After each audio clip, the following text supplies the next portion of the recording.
Okay, so we're going to get started on the third roundtable of the day. This roundtable is called Transnational Activism and Archival Practices. Also, I'm Heather Jaber. I'm really happy to be here on the non-organizing side of things. It's really just a pleasure to see what this space has turned into. It's a really, really exciting space. So thank you to the fellows. Thank you to Aswin and Jing and Anastasia for having me here. These papers were just a joy to read. So I'm really excited to introduce our roundtable participants for this panel. So I would also direct everyone to the website if you want to check out the full bios of our participants, but I'm just going to name them in the order that they'll be presenting. So first we have Sima Kokotović, who's a Ph.D. candidate at the Hoppenheim School of Cinema at Concordia University. We have Amal Shafek, who's a Ph.D. candidate at the School of Arts and Humanities at the University of Texas at Dallas. We have Wang, postdoctoral researcher at the Hall Center for Humanities at the University of Kansas. We have Yilan Wang as well, J.D. candidate at Brooklyn Law School. And we have Youmans, associate professor of media and public affairs at George Washington University. So with that, I will let Sima start us off. Thank you. It's a pleasure to be here, even in this forum. Thank you for inviting me, and thanks for everyone for organizing. I'm really excited to do this, and I'll go straight to the thing, because there's only so little time. So my presentation examines the historical depth and geographical complexity that the concept of cinematic solidarity brings to the understanding of screen cultural flows. I started my research with the question, what is the relationship between screen cultures and the wave of global uprisings initiated against the local governments in inadequate responses to the 2008 financial crisis? The protests and demonstrations were numerous, from Chile and Brazil to North America and South Europe, including Balkans and Turkey, and across Africa. In posing a challenge to the dominant neoliberal order, they contested the legitimacy of official sites and protocols for conducting politics. Through a renewed surge of political hope, they brought to life new forms of political actions closely linked to media cultures. There has been a tendency to emphasize the centrality of cyberspace with a pivotal role of social media for many of the protests, along with an emphasis on here and now. However, during my research, I discovered that film workers from around the globe joined the ongoing political processes and created their own particularly productive and importantly, not presentist, but also historically grounded modes of political engagement. These practices did not foreground films as finished products, nor were they exclusively centered on the issue of representation. What became crucial for these practices instead was finding ways how to restructure creative processes to foster collaborations, bring people together, participate in struggles, and overcome national boundaries perceived as insufficient for political tasks at hand. At the center of this research, then, are contemporary film cultural projects, which I'll talk about in a second. They bring together places like Palestine, Guinea-Bissau, Belgium, Cuba, Germany, Croatia, and India, among other places. In this sense, transnational exchanges initiated by film cultural workers in their fights for global equality conflate and thus problematize traditional divisions between global North and South or East and West. And as importantly, these projects invoke a longer durée of politically invested global media exchanges, one that predates by a couple of decades period of intensification of global integrations that started with the late 1980s. And then, in presenting my argument, so I will first introduce two instances of what I call cinematic solidarities, the Subversive Film Festival and Tokyo Reels, or Subversive Film Archival Practice around Palestinian militant cinema, and highlight their uniting pursuits. And do bear with me if this takes a second, because the stakes here are to render visible these projects and their operations, which are continuously kind of erased or rendered invisible through our analytical lenses. And then second, at the end, I'll try to do this as briefly as possible. I'll turn to cinematic solidarities both as a material practice and an analytical concept that significantly contribute to our understanding of essential role of media flows in resistance to operations of racial capital and neocolonialism. And since this is the symposium is driven by a dialogical nature, I've basically framed my points in terms of questions that can contribute to the further discussion. So the second edition of Subversive Film Festival was held in Zagreb in 2009 and had a peculiar programming conception.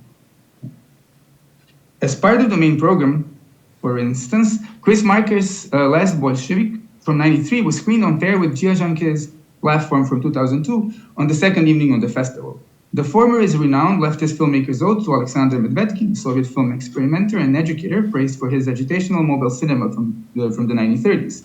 And the latter is a Chinese filmmaker's reflection on the effects of the Cultural Revolution in China, narrated through the lens of a fictional drama centered on artistic and everyday lives in his hometown throughout the 1980s. In their aesthetic and conceptual approaches, these two films seem so distant. Whereas The Last Bolshevik is an archival documentary essay, the other is commonly seen as an exemplar of globalized art cinema. However, taken together, they are illustrative of the geoculturally complex engagement of cinema with socialist cultural politics, their legacies and their transformative potentials. But it is another event that sheds crucial light on the logic behind this programming decision and the broader agenda of the festival. At the day after the screening of the two films, Rastko Močnik, a sociologist from Slovenia and one of the prominent leftist intellectuals in the post-Yugoslav culture, gave a lecture provocatively titled "Do We Still Need Capitalists?" supporting ongoing worker strikes in the region. The lecture, and this was another staple of the Subversives program, was held at the Faculty of Philosophy of the University of Zagreb at the moment when the students occupied the department. Already in its fifth week, the occupation was the students' strategy to demand from government to withdraw the announced tuition increases and further commodification of higher education. The Subversive Film Festival organizers decided to hold on one of its main events as an educational program adjacent to the students' assemblies, testifies to their conscious commitment to partake in the ongoing struggles. The festival was organized as a platform for fostering bonds between numerous activists and politically minded cultural workers from the region and across the globe through the intertwining of film screenings, lectures by globally prominent intellectuals, and activist-led panels. Okay, let's just jump. Let me consider another example of cinema's capacity to foster productive political connections across geographies and social collectives.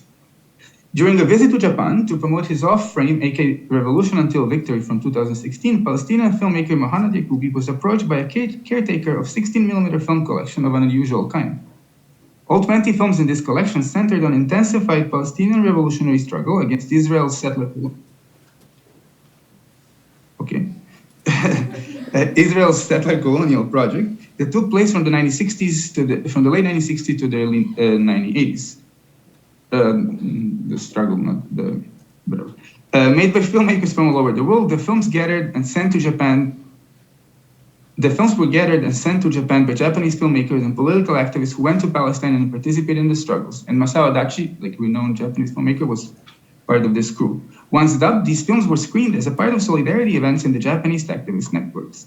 In the late 1980s, they ended up in the family house of Professor Tanami's son, a member of this network, and eventually served the only purpose, to gather dust. Until the professor met Yacoubi. This encounter in Japan led to the project Palestine-Tokyo Solidarity Reels, which in a span of next several years, brought together numerous scholars and filmmakers to uncover and revive forgotten practices of anti-imperialist solidarity between Japan and Palestine. As the project unfolded, the people behind it discovered how a vast network of international solidarity lies at the heart of a Palestinian filmmaking tradition. Simultaneously, inspired by it, they aim to use the research process to revive old and generate new solidarities.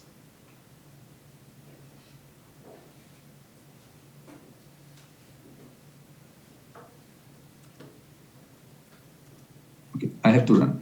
I have no jumping.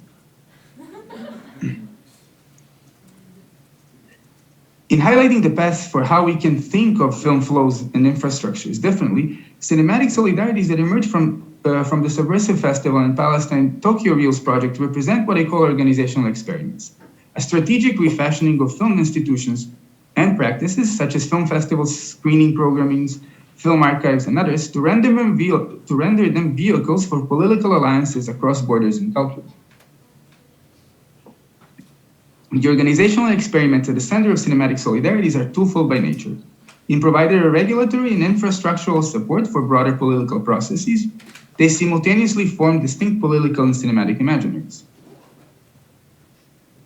With having this in mind, I want to emphasize that focus on how film cultural workers stage such organizational experiments directs attention to a question of resources and infrastructure available to them, an issue that presents an entry point into tackling the complexities and thickness of specificity of different contexts. And there's in my research, what I was really interested in is figuring out how and why these film cultural workers used what they had, either film archives or non-existence of film archives or a film festival in order to do so.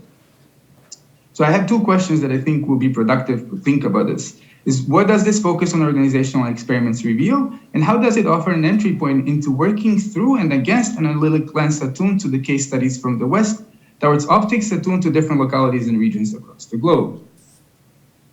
And then just for finishing it off, further on, contemporary cinematic solidarities signal a notable historical depth to transnational alliances invested in global equality. They all unfolded through unearthing of entanglements between global screen cultural flows and internationalist anti-colonial leftist projects. They're all animated by the discovery and shaped through critical interrogation of cinema's role in these historical entanglements. And then with this in mind, I want to pose following questions. How does then this longer history of cinematic exchanges complicate our common understanding of global media flows? And how does it move our attention away from the focus on either intensified integration of global market systems fueled by post-1970s operations of capital, or on the emergence of digital as a pivotal space for these flows? I think that's it. Thank you all. Looking forward to the conversation. That's all from me.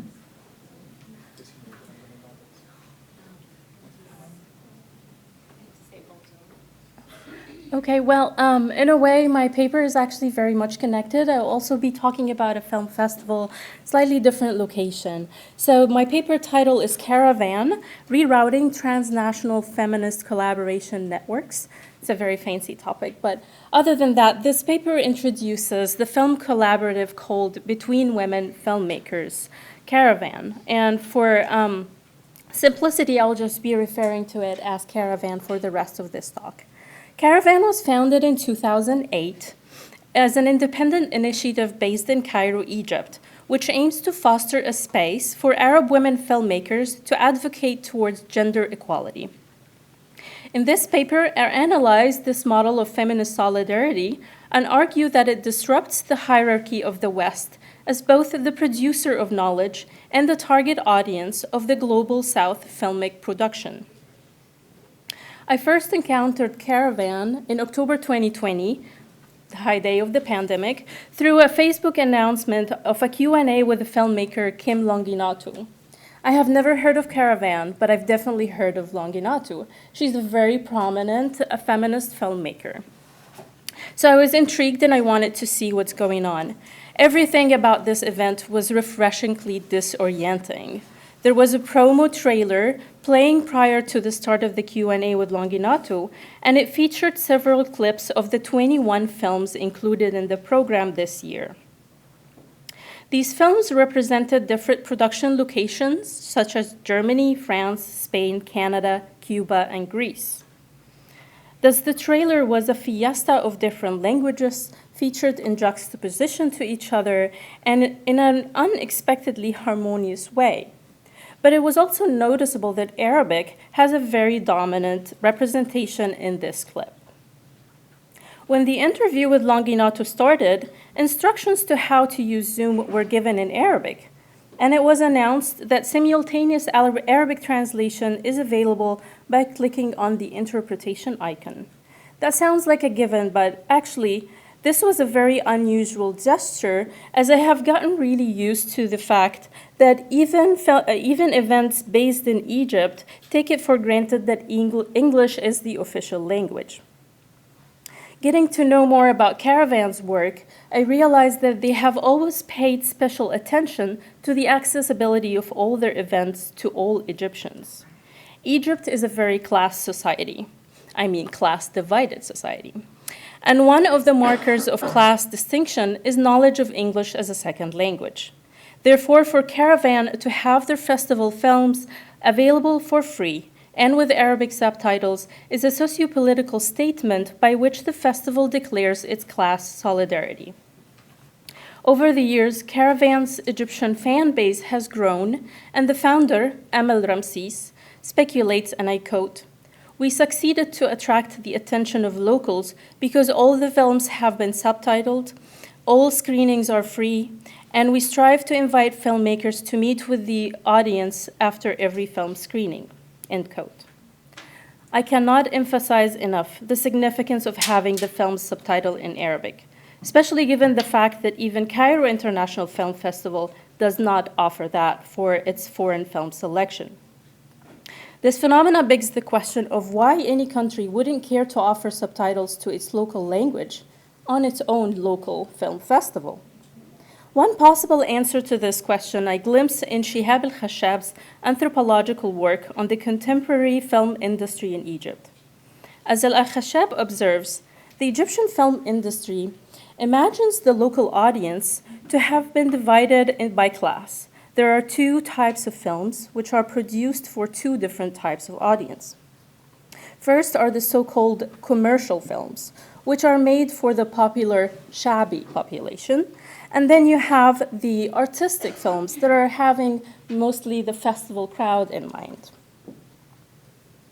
Caravan, on the other hand, really imagines their community to be mostly Shabi individual people who are capable of digesting all kinds of films. From 2008 to 2012, my research indicated that Caravan was a traveling festival, starting usually its route in Cairo, Egypt, passing by major Arab urban cities, and then traveling to destinations in Latin America. In 2013, Caravan has grown so much in popularity that it started to rebrand itself as the first international women's film festival in Egypt. And despite the political turmoil in Egypt after the 2013 military coup, as Ramses asserts, people came to the theaters eager to see what Caravan has brought to them, because they have already gained the local population's trust that the films are going to be thought-provoking and, quite simply, accessible. It is worth noting that the film started its screenings the year of 2013 on November 16, only 3 days after the ending of a national curfew. And nonetheless, the venues were at full capacity. Despite, or more accurately, because of its popularity, 2018 marked the end of Cairo International Women Film Festival, as it became really clear that the Egyptian government is not in favor of any intellectual or artistic activities taking place outside of state control. As Ramses points out, quote, "In 2018, we witnessed a heightened level of intransigence of government officials," end quote. Prior to 2018, Caravan's team has managed to maneuver censorship by submitting Spanish-language films without the subtitles to the officials with the hope that they just wouldn't be able to tell how really politically oriented these films are. For the most part, they were cunningly enough to maneuver the censorship, but in 2018, there were new laws implied to say that for every event, you have to have permission from at least 5 ministries, including the Ministry of Tourism, the Ministry of Culture, and the Ministry of God knows what. Moreover, each institution which runs cultural activities has to have a frozen deposit of 25,000 euro just to shows its credibility. Basically, they were making it impossible for the festival to continue.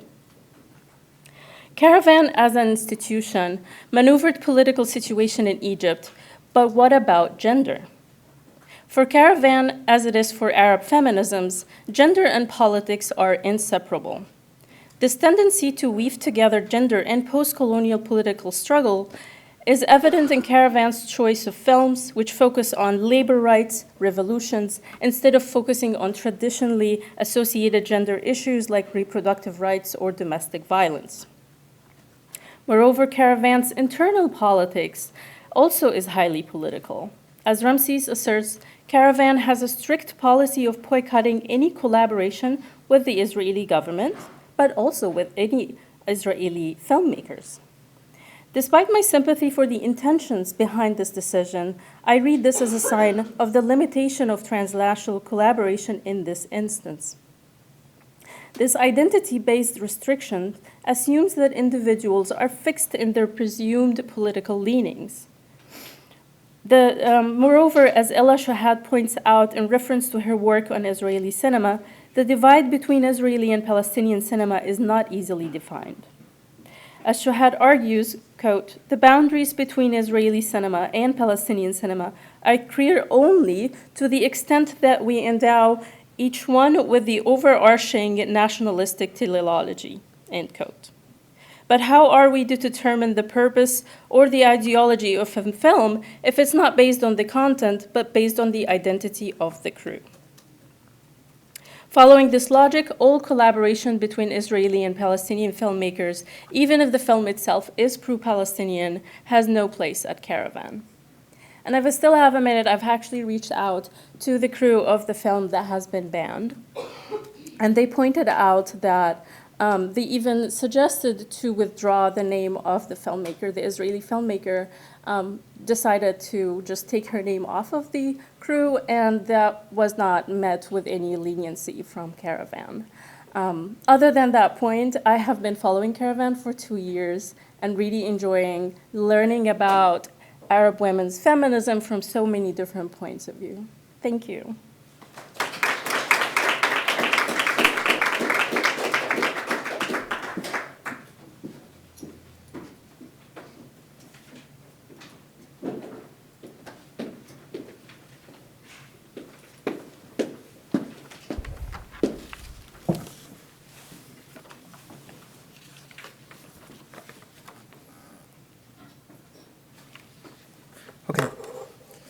Okay, we can start from the second page, of course. Yeah.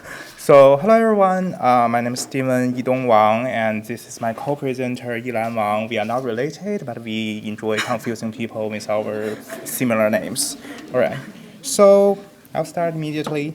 Danmei, or boys' love, is a genre of media featuring romanticized male homosexuality. And dangai, literally meaning the adaptation of danmei, obscures the sexual component of danmei to pass media censorship in China. Starting from the mid-2010s about, the Chinese media market witnessed an explosive growth of danmei and dangai, particularly in the form of web series. More than 50 series were lined up in the past few years before the government ban on dangai. While non-explicit danmei fictions are still tolerated, most of dangai series have been taken down from the Chinese streaming platforms.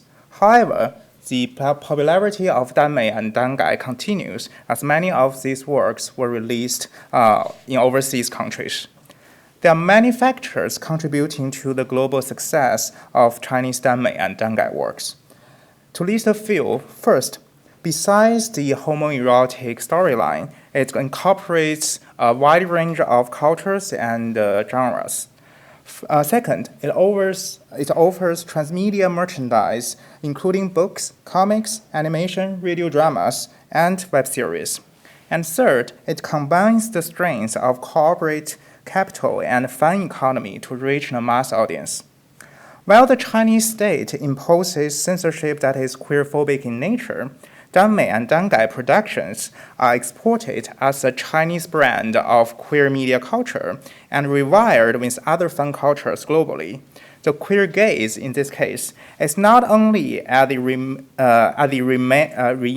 homosocial relationships. The queer gaze is also at the centralized ideological apparatuses that failed to contain the centralized regulation of gender and sexuality.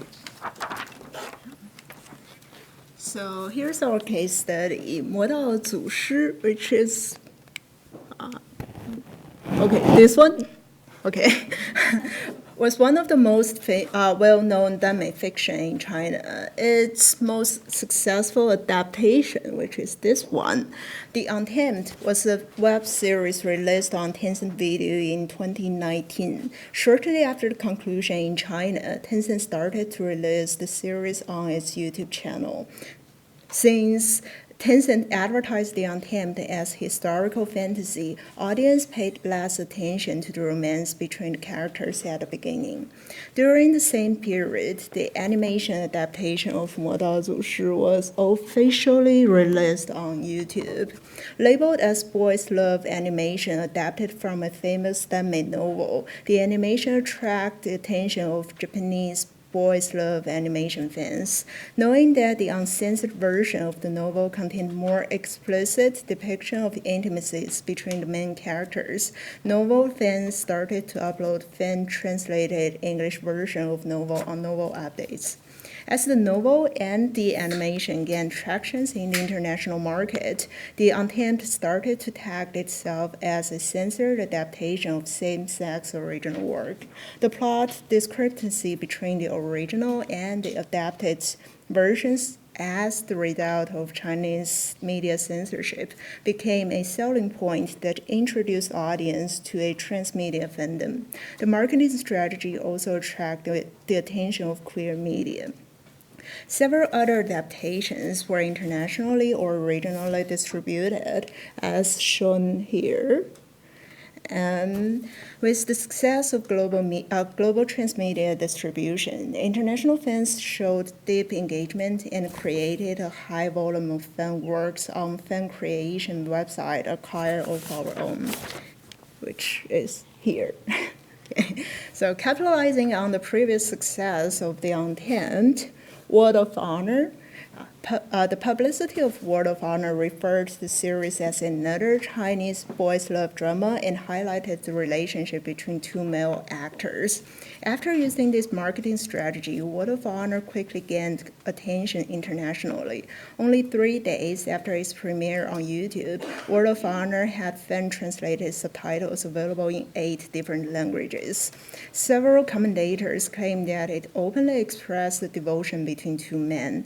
Therefore, the series attracted not only the niche of Chinese Danmei fans, but also audience who enjoyed gay dramas more broadly. Similar to the Untamed fandom, Word of Honor's fans posted thousands of works on Archive of Our Own. Consequently, as we can view in the middle part, these two Dangai productions fostered hybridization between Danmei, Dangai, and other fan cultures. Some of these fan works were tagged under both Word of Honor and The Untamed, meaning that the creators was a fan of both series and proposed crossover of fandoms. Besides, fans and commentators often put different Danmei works together and compare them to other types of popular media. One commentator introduced the Word of Honor to his reader as a little bit of Untamed and a tiny bit of Game of Thrones. So in this presentation, we think of Danmei and Dangai fandoms as what Jenkins calls a third space. This third space is between centralized commercialization and self-serving participation. This space functions as a civil sphere buffer against state and corporate control of culture. Most Danmei and Dangai fans do not go watching a web series or a novel with the active mind of subverting the heteronormative patriarchy. That's not what they try to do.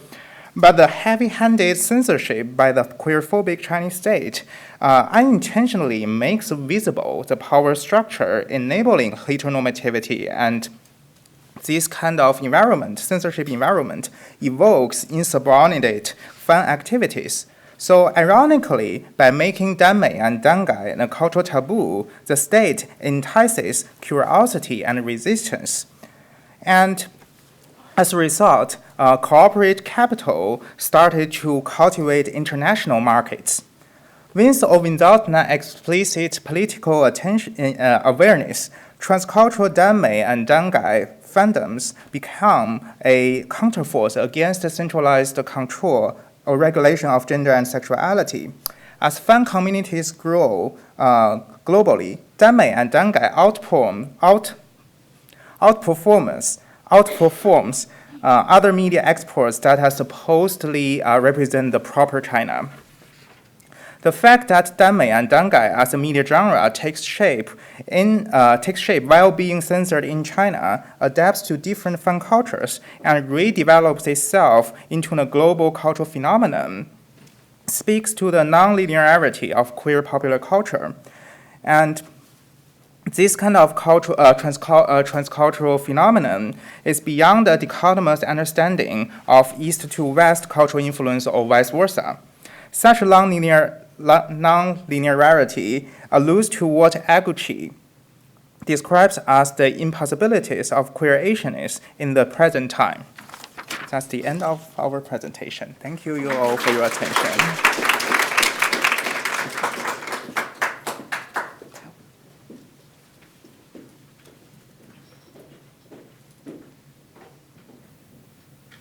From a tiny studio.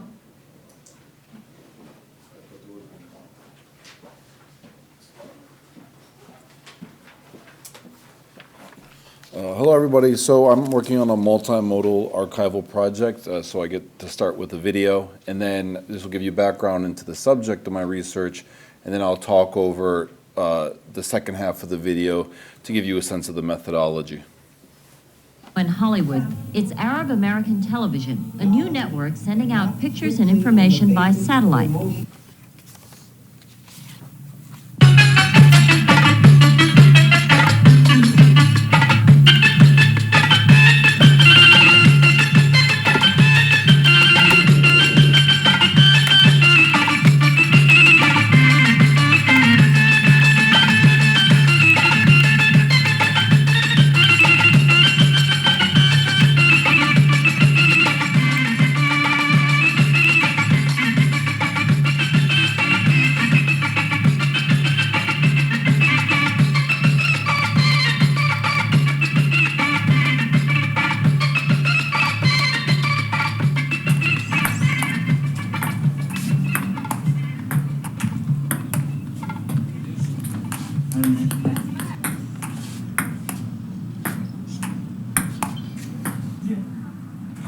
Hey, bella, sfoto!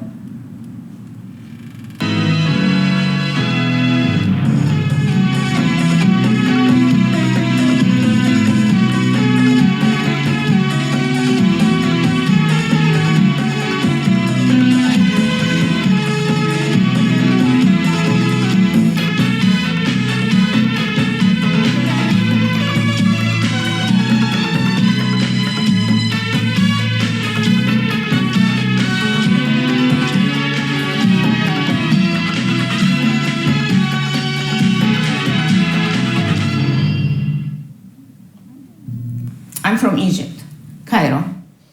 I got married young at 16, and I came here with my husband. When I saw the first AATV program, I was just sitting there, and the TV was on, and then I was switching the stations, and all of a sudden I heard Arabic, and oh my God, it sounded like a shiny star in a dark night. It's like brought every emotion that anyone can have back. It's like, this is Arabic, the music is Arabic. So when I came here and I started hearing that Arabic thing, I said, this is it. I actually went to a function that day. It was a Saturday, and it was like a function for Arab American scholars in Los Angeles. And I went, and I met with Wahid, and I said, I want to help. Go ahead. I'm Wahid, okay. I'm Wahid Bokhtar. I founded the Arab American TV in 1980. I start to think, maybe an Arab American TV will give more personality, will give a voice to the Arab Americans who live here. And the idea was to maintain the tapestry of the Arabs.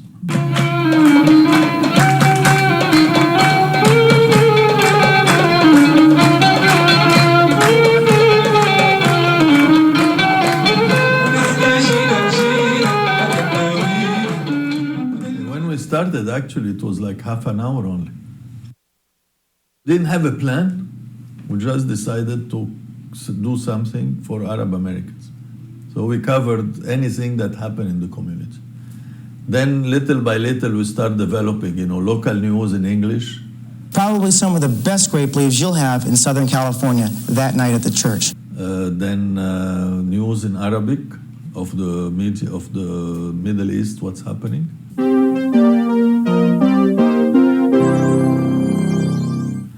And some songs. And if we have a good interview, we have an interview. That was it. We've been celebrating this Mother's Day about 100 years ago. Oh. So it's very old. It's a very old tradition. Yeah. That's interesting. It has taken AATV 10 years to gain the trust of the Arab community here. The station has become a focal point of information for Arab families. I think the Arab American television is very important for the community here. What they see in the network, it's flashes, fast flashes. We go into more details, we go into more names of individuals, names of cities, names of streets, so they feel more closer. Because of the diverse religious and ethnic backgrounds of Arabs, AATV is careful to be even-handed in its coverage, something many Arab Americans say is missing from American television. I think the media does not make an effort to show the point of view of the Arabs. AATV closed down in 2005. Its founder, Wahid, put everything in a storage closet in Anaheim, California. The show was based in Los Angeles. As you can see on the right, this is from a video chat with Wahid as he's sifting through the boxes that have been in storage for decades. On the left, you can see the tape room as it appeared in 1990. Despite the neat rows, there was only a rudimentary system of organization. But I think of these tapes on the left as representing live media, ready at hand to be used in broadcasts. But what we see on the right is dead media, stuck away in storage for no one to experience. My project is to vivify AATV's collection for people today to consume, alter, circulate, making it what Juicy Parika has called zombie media, or the living deads of media culture. Reviving dead media is to map the forgotten, out of use, obsolete, and declared dysfunctional, to understand better the nature of media cultural development, or in this case, the richness of analog transnationalism before the digital. In 2021, after months of back and forth, Wahid decided to send me everything he had to be digitized and gave me permission to make the contents available to the public. That video call you saw was to help me plan for the project on my end in Washington, D.C. It's been 2 years. The AATV collection is relatively massive, 4,000 videos, 20 boxes of documents, hundreds of photos and audio cassettes, an essential archive of Arab American life in the 1980s and 1990s. While I draw on digital archiving practices, I'm not really an archivist. I think of my method as more akin to media archaeology, theoretically driven excavation of old transnational media as well as raw footage that was never aired. It is not simply archiving. I interpret and assess, I judge the meaning of content as I go, and I must confess a curatorial agenda of shaping collective memory and informing Arab American identity, which I think this collection speaks to. At its core, however, the archaeologic work is technical, so I like to point to it because I learned a lot. The tapes are obsolete formats, mainly U-matic 3/4-inch studio tapes, and they are in danger of chemical breakdown. Sometimes they have to be literally baked for 24 hours just to be playable. And many of them can only be played once. Recovering the contents of material media at risk is an arduous, time-intensive process. The machines to play them are at least 30 years old. They require special maintenance, as you can see here, to stay running, constant cleaning and demagnetization. Replacement parts are difficult and costly to obtain. In closing, the materiality of this collection is a reminder that television was fleeting. What was broadcast was usually lost forever. Fortunately, with this collection, there was something to be recovered, a buried history that can be brought to the surface, memorialized, and made to be shareable as part of a public history, one of mediated transnationalism at the center of a diasporic community's becoming. And also, I would add, the material fixity of what was transnational at that time necessarily meant a sort of scarcity, and I think that made it kind of special. So thank you for your time.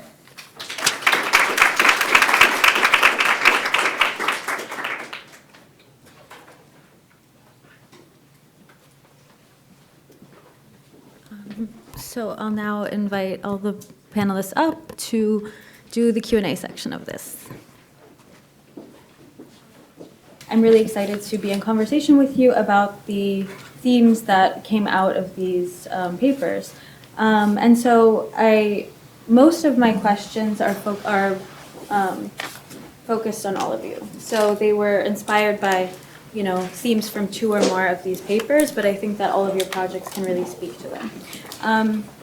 So my questions are really around a few things, depending on how long this goes for, before we open up to Q&A.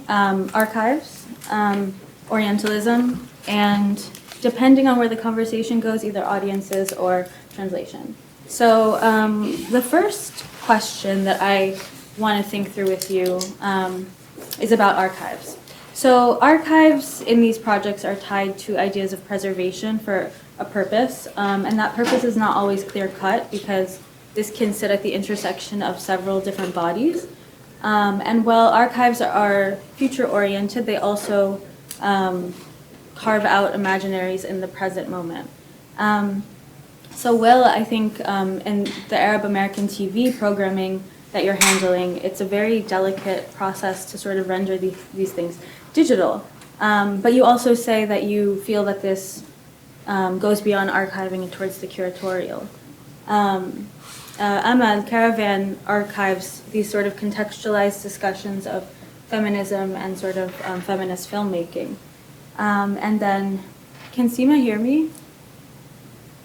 Yes, Sima can hear me. Perfect. Okay. So, you noted that the Subversive Film Collective and the sort of the Palestine Tokyo Project confronts the erasure of the dispossessed through these sort of resurfaced archives. And then Stephen and Yilan, Chinese Danmei and Dangai, create these rich fan cultures that are archived in spaces online, where they have different interpretations of gender, sexuality, but also Chinese tradition and mythology. So my question for all of you is, can you speak to the politics of preservation and the afterlives of the archives in your project? So really, what do these archives afford? And maybe, what do you think are some of the imagined futures of these archives? And any of you can go ahead and start.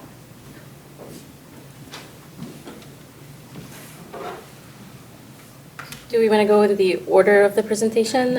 I don't want to jump. Sima, do you want to answer first? Am I putting you on the spot? I don't have to. Anyone else can go? Yeah, go ahead. Sima, go ahead. Let's go, Sima. Sima, go. So, okay, I'll go. So, I mean, the archival practices I talk about, and in this case,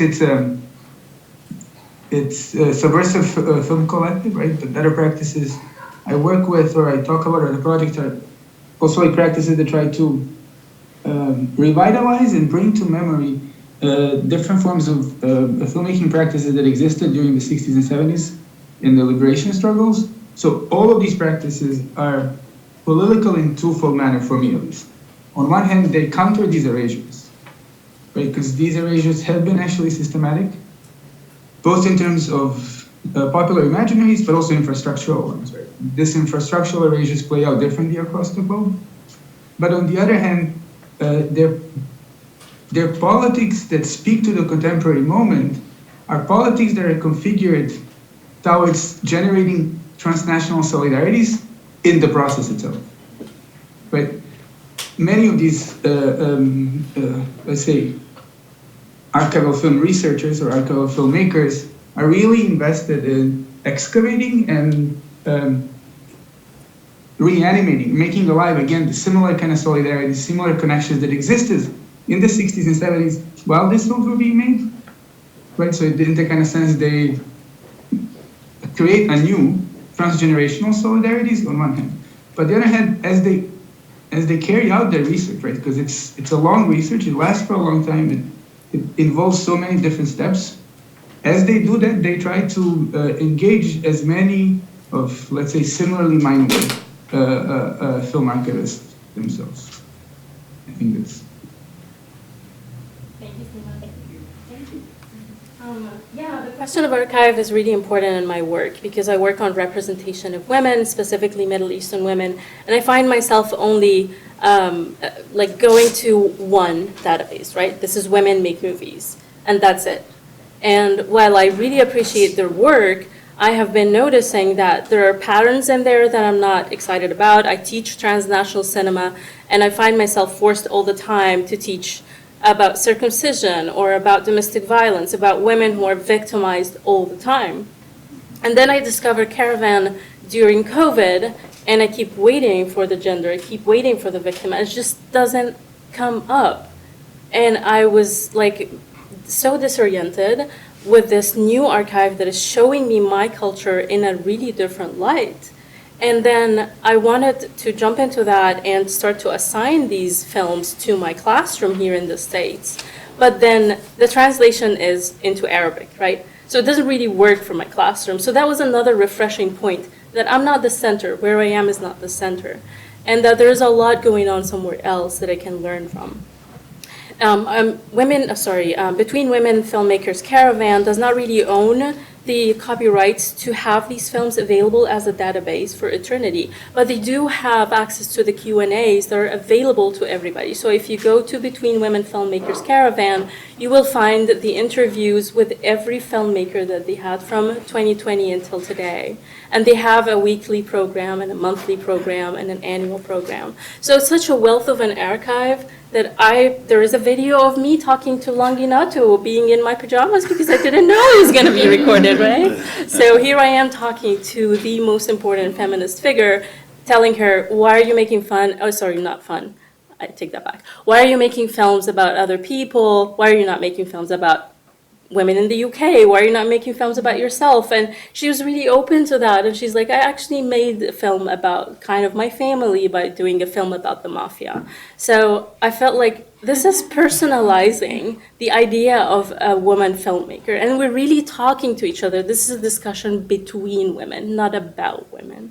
So this is my excitement about this archive that is not necessarily an archive of films, but archives of talking about films. And as an Arabs, we love to talk. So I will stop now. I think I'll continue. Can I go? Sorry. I'll continue what you talk about, like, when we think about archive, media archive, we tend to think about this kind of centralized space where everything is kept as an authoritative sort of record of things. But as in your case, like, there's very much a participatory impulse in all kinds of archive. In the case of like fan culture, like including Danmei and Dangai, you can see a lot of times fan creations becomes like the canon because it's sort of so relatable to the fan base. And in the case of Danmei and Dangai, you see a really rich of temporality of archiving, and I like the word you use, afterlife. You would think it would be easy to trace this media genre because it's born in the time of digital abundance. You can see the copies of the series everywhere, but there's so many layers of temporalities in this archive, like there's like original novel version, and sometimes that novel version got censored to sort of desexualize a little bit, so there can be a revised novel version. And when this novel was adapted to the web series, there's kind of another version of the story. And in one of the cases we look at, when the series was being shot, like the shooting, sort of you can see the characters saying certain things. But then when the series was aired on the streaming platforms, the voiceover actually changes some of the lines because those lines are considered too explicitly homoerotic. So you can see there's actually, and there's like a domestic version, there's international version, like, so which version are you talking about when you think about like archiving Danmei and Dangai culture? And like, you know, the fans, yeah, sometimes they're talking about like different versions, and a lot of times this is really a non-linear way to think about, like, it's very different from your case. The AATV is like very fragile material. This is very like digitally sort of recorded. You can find it everywhere, but still it's almost impossible to just like reconstruct like the whole timeline, or like it's not actually the point to reconstruct the whole timeline. I don't think that's the point of archive. You know? Yeah, actually, I just have a follow-up point is that actually I personally treat this type of archive of fan works as a way to accumulate more fans related to this specific type of Danmei works. And related to politics is like, because the Danmei and Dangai works censorship is just a unsettled policy part for in China. So actually this type of archive of the fans, probably there could be a group of people who push the change of the policies and push the change of to further distribution of this type of culture. So I think that's also one important key. Yeah, thank you for the interesting question. I've had a lot of frustrating experiences with, you know, mainstream archives or established archives, traditional archives, in terms of trying to get the material to them, but also just generally Arab American representation in archives is not great, and I think it's reflective of a certain kind of political positionality. The community, for example, doesn't invest in its own archiving because the community is sending so much money abroad, and so always puts an emphasis on humanitarianism. So it's kind of reflexive of the state of politics in the world. I think that archiving is not something that's been emphasized by the community. AATV only appears. I've searched every archive I could find. There's only 8 episodes in the UCLA Film and TV library, which is the largest film and TV library I think that's available for academic use, maybe outside of Vanderbilt. Vanderbilt TV Archives has nothing of it, of course. And so it's just like, it's absent from the traditional established archives. I was very inspired by Ducosnik's book, Rogue Archives, which is mostly focused on fandom. And I was kind of thinking about, is there an element of this that is rogue? And it's rogue in the sense that I can't get money for proper archiving as an archivist because I don't know what I'm doing. So I've had to sort of go rogue and try to make it up as I go along. But, you know, she has a very specific definition of rogue archives, but I'm really attracted to the idea that, you know, rogue archives are universal. They try to be comprehensive, and I've collected everything that's possible about Arab American TV. It's alternative. It's not something that's really reflected in mainstream traditional archival organizations, and it's community-based. It's really to give voice to a community. And I think that links to the point on Imagine Futures, or the questions on Imagine Futures, because I mentioned my curatorial agenda, which some traditional archives do have curatorial agendas, of course, but I keep thinking about the state of Arab American identity as an identity that was on the wane for decades. As national sort of identities emerge, so, you know, Palestinian American, Iraqi American, because I think that reflected like fragmentations in the region largely, and then also religious identity. But in some ways, I see Arab American identity making a comeback with youth that are looking for a new way to sort of understand themselves. And I see this reflected in a lot of activity on social media, on Instagram accounts, where they almost like use a sort of nostalgia about this past, and they kind of repackage it for social media circulation. And I think the AATV can be a sort of a resource for that, but also to historicize this current moment, to link up what's going on within the community to a longer past. And so that's a little bit of the theoretical agenda that I was alluding to, but didn't have time to get into. It's also a bit activist in the sense that I think this is an important identity. So thank you. Yeah, thank you. No, that's really, I also think there's a really interesting intersection with this idea of like revitalizing the archive, also the zombie rogue archive. I think that's really useful to think through. So thinking about identity a little bit, something that came up across these papers that was sort of, and sort of thinking about this conference as as thinking through doing global media studies, right? It appears that all of these papers speak to the kind of like ghost of Orientalism in some way, and maybe even like a disorientalization that's happening, or as you sort of said, you were even disoriented by what you were seeing represented about your culture, right, back to you. So, but at the same time, they can also speak to other forms of dominance that are coming through these new relationalities that you're speaking about. So, for example, Amal, thinking about the sort of like Arab media practices that are taking place through Caravan, how do we think through the dominance of Arab media, not in relation to the West, but within the region, right? So, especially thinking about the dominance of Lebanese productions, as you mentioned. They're just everywhere, those Lebanese, you know, it's like, so that's why. And so, yeah, and you also noted being disoriented about your culture, so that's sort of what I would pose to you. Stephen and Yilan, how do we think about the exportation of, through these texts, traditions of Hanfu, for example, and who is imagined to take part, right, in these sort of cultural practices? And then, Will, how do the media practices of diaspora, right, Arab Americans here, speak to the sort of contours and tensions of carving out this dual identity back then, but also today? And sort of like, yeah, what new modes of dominance are there beyond, you know, thinking about Orientalism as East and West, right? Right, yeah. And then Sima, what happens at the intersection, for example, of Palestine and Tokyo? And sort of what are the tensions and collisions that are still part of solidarity struggles beyond shared Orientalist histories that sort of come out? So really thinking about the tensions here, and thinking about sort of histories of Orientalism. So anyone can sort of take off. Maybe you don't have to go first this time, Sima. I can start first, and then maybe we'll go in the reverse order.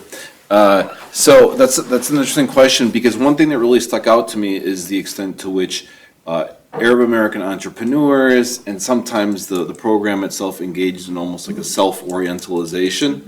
And part of that is, you know, you're a business person and you're starting a restaurant, you know, in Irvine or whatever. And you want to get people there, so your ad is, you know, belly dancers and magical carpets and wearing the fez, and it's kind of this like grotesque, you know, caricature, but it's being monetized and commercialized by entrepreneurs. And I think AATV as a commercial enterprise was sort of stuck in that position of wanting to sort of be the voice of Arab Americans, be an expression, form for expression for Arab Americans.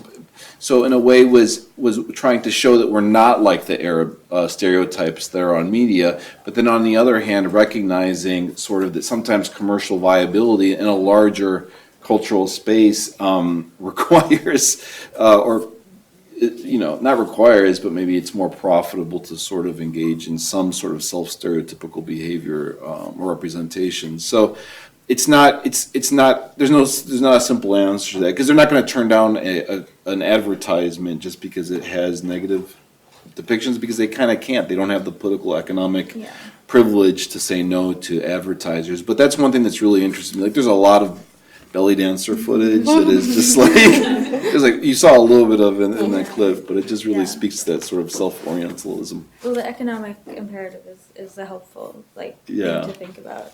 Yeah.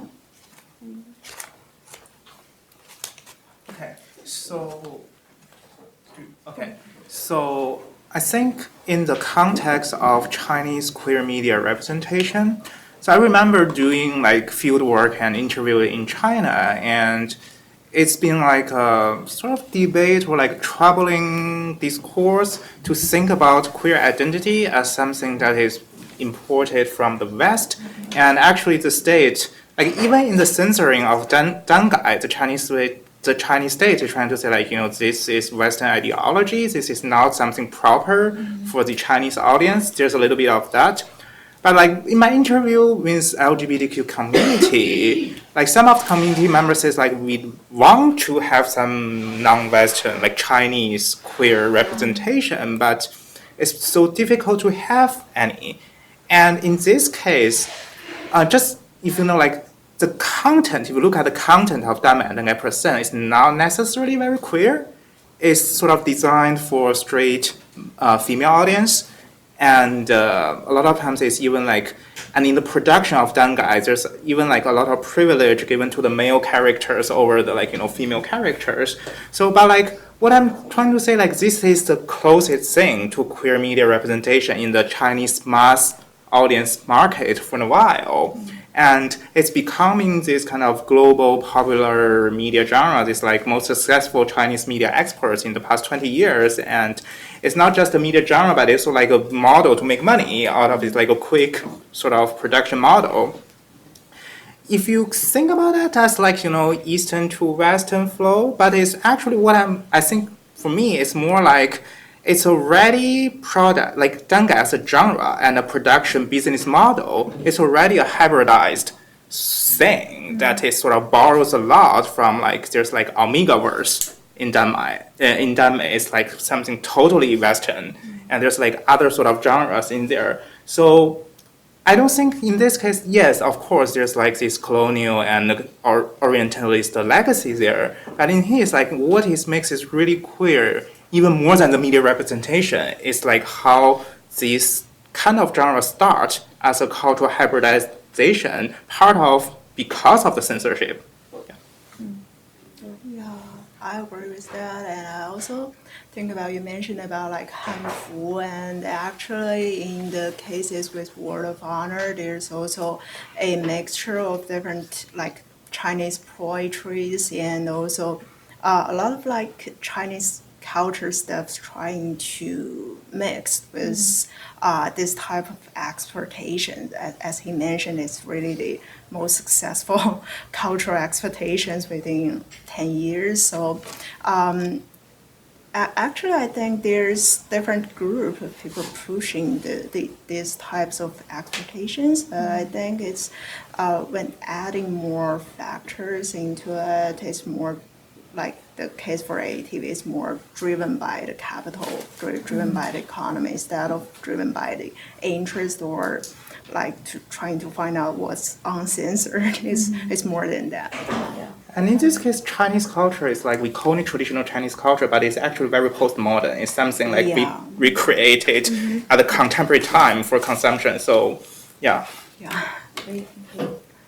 Yeah, I think for me, the question of identity and especially the question of positionality is something I think about all the time. And Caravan is nice because it makes me ask myself that question all the time. Where am I talking from?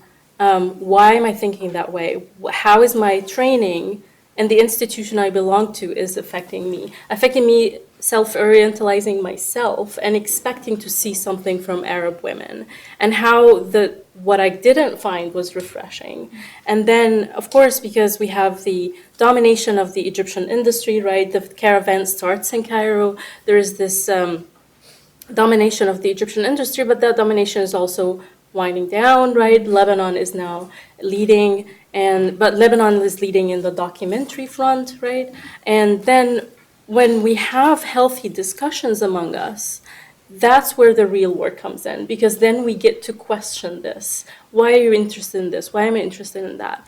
And I think that the Caravan is getting to be a healthier model when they moved away from centralized administration where there's only one person choosing the program, to open it to what they call a woman and her film. So they give a choice for one filmmaker to choose another filmmaker from another part of the world, and there's no like kind of pressure of what she chooses. And that kind of like made the disorientation even better. It does like makes it weird that then you don't know what the identity of this curation, but do we really need an identity right now, or do we need that fragmentation? And I would think that fragmentation is better. Yeah, I think that's also something that connects yours, which is these decentralized counterflows, as you say in your paper. Should speak to each other. Sima, you're up.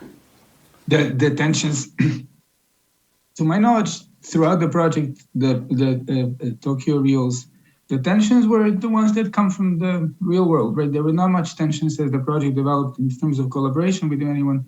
The tensions came from securing the funding, providing infrastructural support, and providing support of archives in which these films would be restored. right? And then again, the real world tensions. There was tension because the project was presented in Documenta last summer, and then it was targeted as one of those projects that was anti-Semitic, right? But on the other hand, the film festival that I work with, because it's a much larger organization and there were many people involved, and especially because once it emerged through these student protests, a lot of students, a lot of people who were part of the social movements at the time were contributing to the organizing of the festival. And then as the festival grew in the next few years, tensions between different leftist organizations came to the foreground and really played out significantly in both the programming and in organizing, in a sense that festival was initiated in 2008. It got really big by 2010, 11, 12. By 2014, the organizing team kind of split. Some people left, a good amount of people left, and especially ones who were at the forefront. And then festival assumed someone to change trajectory and still being beholden to the same principles, but it changed. And economic imperatives, but also the organizational structures that kind of speak to this. So I do have more questions, but I think it'd be more interesting to go ahead and open up to the audience to ask any questions you'd like of the panelists. Yeah, Yuval? Yeah, thank you so much. This was fascinating, and it's really incredible to see how the different presentations and papers are connected to each other.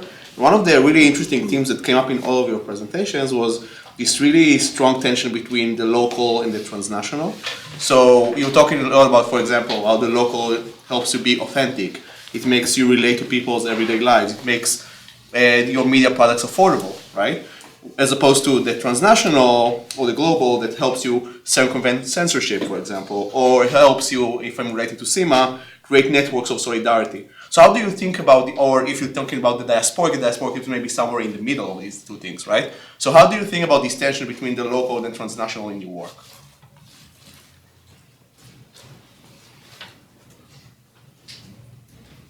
So for Caravan, they are really clear about it, that without the transnational aspect, they wouldn't exist, right? So they want to create a link, initially wanted to create a link between the Arab world and Latin America because there are a lot of commonalities, but maybe the language barrier keeps us from knowing each other's media.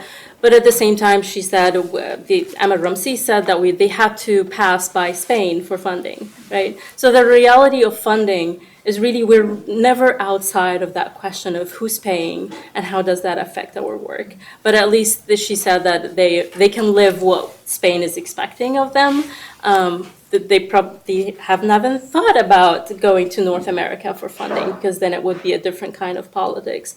But I think what's important for me is to keep that question up, be mindful of it, and try to figure out how I'm complicit in it, like who's funding my research, right? And my positionality is something to ask myself all the time. And I think in the case of Dangai, it's like the local is almost like the recent wave of Dangai is something very Chinese. It's like originating in China, and it's like Chinese model of doing Danmei. But it is sad. It is sort of regulated in a way, saying like, this is something local that cannot be local. A queer identity cannot be something locally Chinese, according to the state. So it's kind of getting into this space of a local that cannot be local. It's like the impulse. That's why sort of we cited like the idea of queer Asia in the end. So this kind of impossibility, like because of this kind of heterogeneous interest in the society.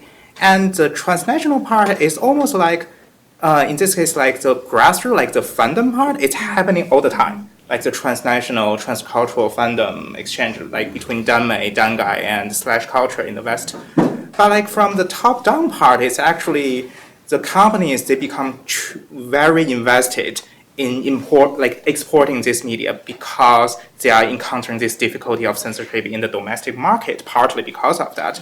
So it's becoming like, this kind of convergence between this grassroots and top-down, like capital model of the transnational. So the transnational in this case is almost like sort of recreated from that impossibility of local. I don't know, it makes sense or not, but like, yeah, that's my perspective. And yeah, thank you for acknowledging, diaspora as sort of the natural convergence of local and transnational. For AATV, the threat wasn't transnationalism. I mean, what brought the end of AATV was the arrival of the regional networks. So there was Arab radio and television out of Dubai, I believe, Al Arabiya and Jazeera. And this was something that took away their audience. And these were not transnational. They were not connected to the community in any way. They did not reflect this hyphenated sort of Arab American experience. And so they were sort of a victim of this reverse globalization, the classical story of the West, globalization overpowering and erasing local cultures elsewhere. But this was what the Arab American community sort of experienced. It strengthened its transnational identity and transnational connections, but not in any way that reflected its sort of hybridized experience. And so AATV was sort of this interesting little victim of that, which was funny for me because my book was about Al Jazeera coming into the United States. So I slowly realized that I was looking at something that was erased by the topic of my last book. So. Yeah, sure, I mean, that's an important issue, of course. And then as it didn't mention, the notion of transnational from the local perspectives quite often emerges as a necessity.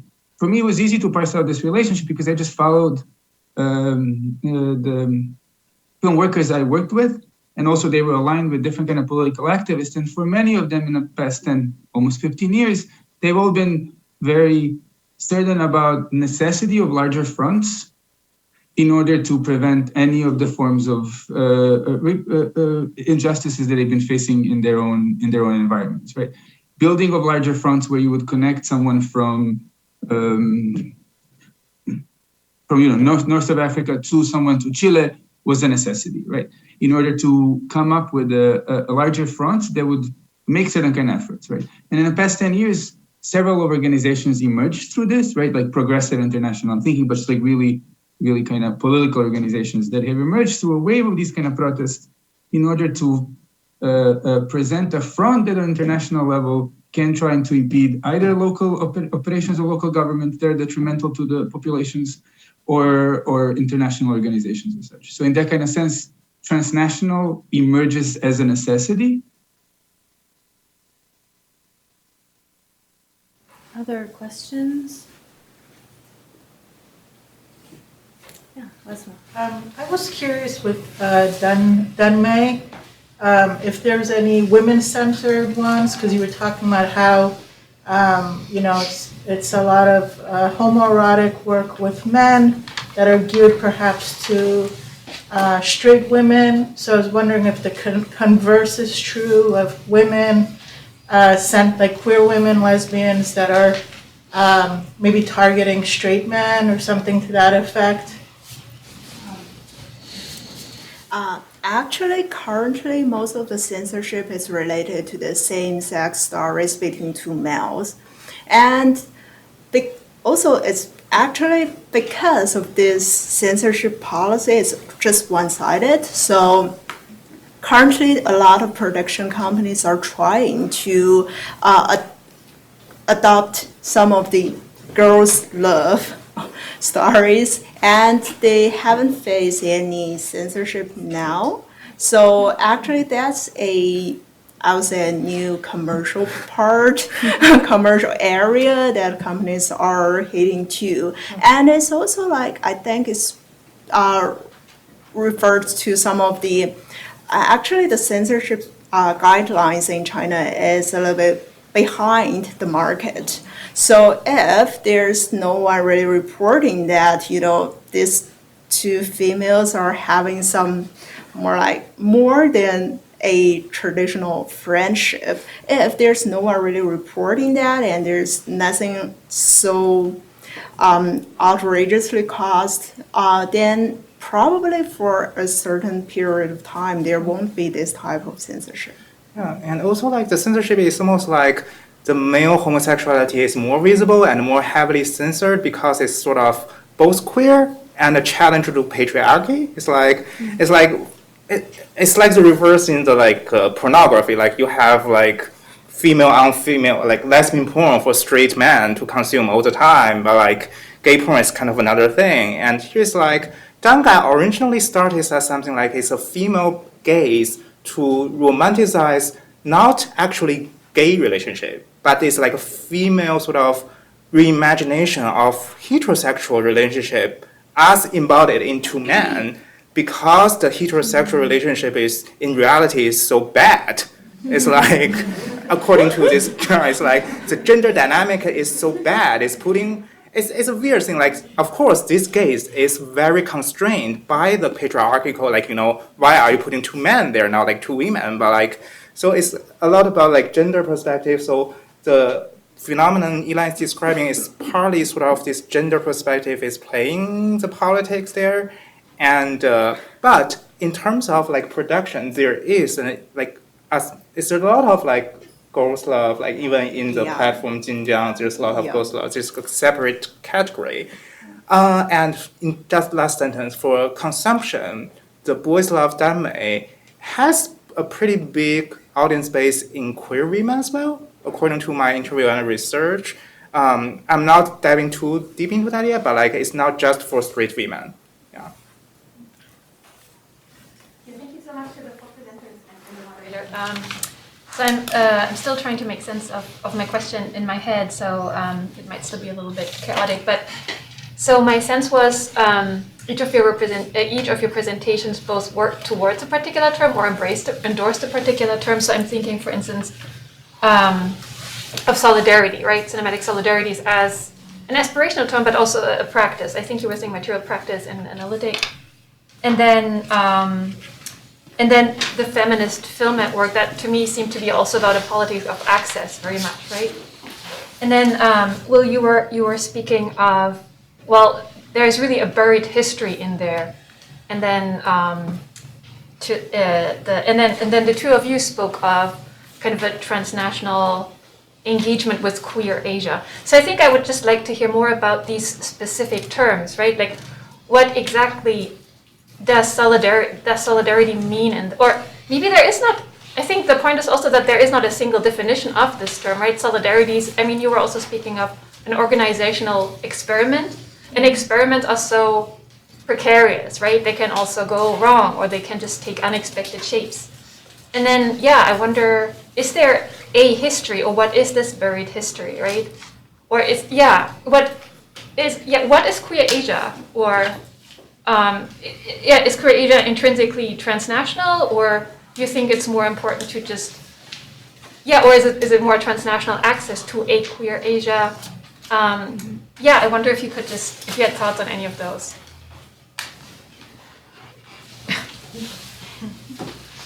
Sure, I have an easy answer. So for me, I'm talking about feminist solidarity, and that's a term that we all like for it to exist. But it actually has a lot of problems with it, right? When we practice that, we have to get over differences in order for this solidarity to happen.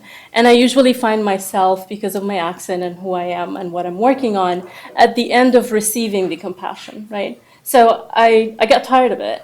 And I started hearing from other women filmmakers that we're put in this position that to get funding, you have to cater to who is funding and what kind of story they want to hear, right?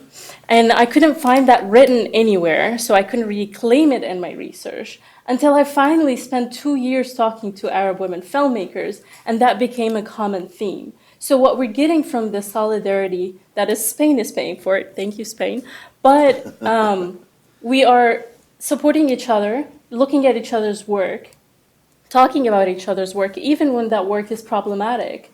So we're doing the dirty work of solidarity, which sometimes brings on conflict, which is a healthy conflict. So for me, feminist solidarity means let's talk about things that are uncomfortable. Thank you for buried history. I brought that up for several reasons. I mean, one is that if you do an academic search of Arab American TV, there's one mention in Hamid Nafisi's book, which is focused on Persian or Iranian diasporic media, and then there's one other mention in the Index for Censorship report in 1990 or 1991 So there's only really 2 mentions and all that. So it's literally unknown. But the mention in 1991 by Index on Censorship, not an academic publication by any means, but that is an example of a buried history. People who study media and war know the story of the first Gulf War in Iraq, 1991. It was heavily censored in the US. The images had to be cleared basically by the Pentagon. I could tell you the whole history of media and war coverage.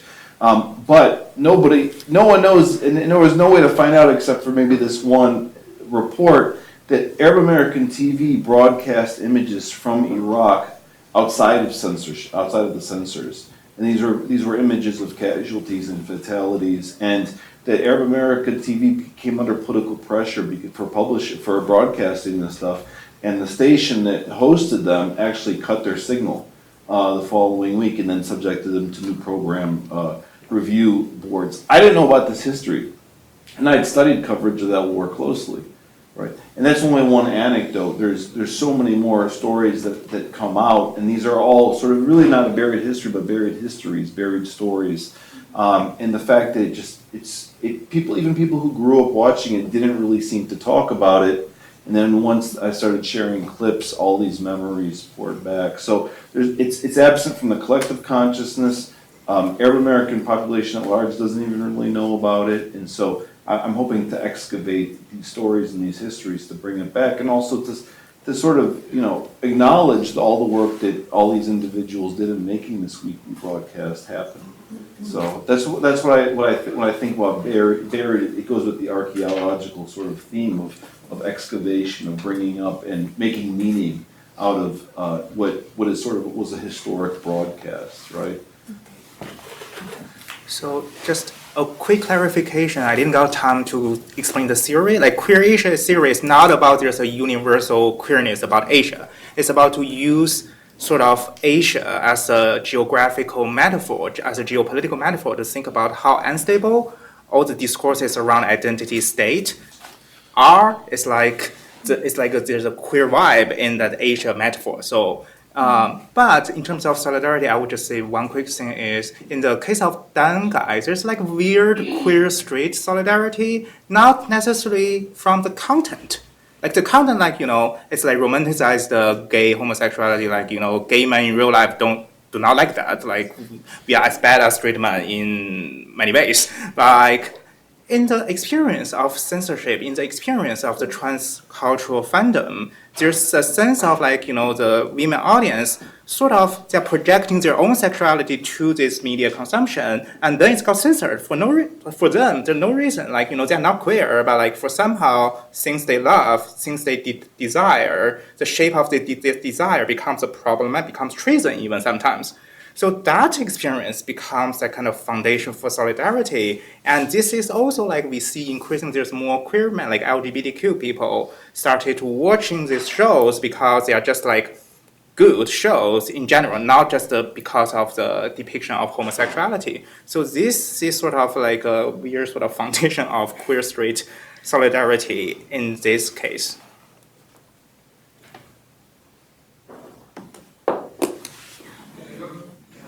Thanks for the question and for bringing this to foreground, because it does matter. So I came to this idea, the notion of solidarity, or specifically cinematic solidarity, at the end of research I was conducting, which was mostly participant observation with these different kind of collectives, which was cut short or was